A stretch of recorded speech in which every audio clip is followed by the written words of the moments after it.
मुख्यमंत्र्यांचे खासगी सचिव विद्याधर महाले अडचणीत येण्याची शक्यता। महाले यांच्या विरोधात निवडणूक आयोगाकडे तक्रार। राज्य निवडणूक आयोगाने दिले चौकशीचे आदेश। खातील त्यांचं मटण पण दाबतील आपलं बटण। शिंदेंचा पॅटर्न वापरून बिहारमध्ये विजय मिळवला। गुलाबराव पाटलांचा भाजपवर निशाणा। 100व्या साहित्य संमेलनासाठी शिंदे पवारांमध्ये चुरस। एकनाथ शिंदेंना साहित्य संमेलन हवंय ठाण्यात, तर संमेलनाच्या पुण्यात आयोजनासाठी अजित पवार आग्रही। वडेट्टीवारांनी खांद्याला धनुष्यबाण लावावं, काँग्रेसमध्ये काही शिल्लक नाही। शिवसेनेत मान सन्मान देतो, उदय सामंत यांची वडेट्टीवारांना ऑफर। बीडमध्ये आमची छुपी नाही तर खुली युती, खासदार बजरंग सोनवणेंच्या वक्तव्यानं खळबळ।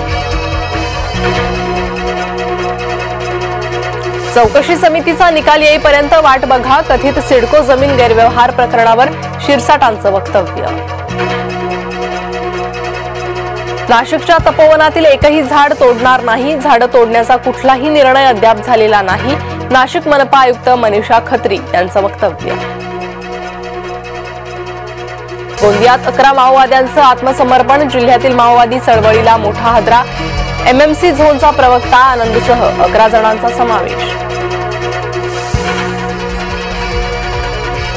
गुंड गजानन मारणेला जामीन मंजूर, गजानन मारणे विशेष मोक्का न्यायालयाचा दिलासा। मुरलीधर मोहळांच्या निकटवर्तीयाला मारहाण केल्याचं प्रकरण।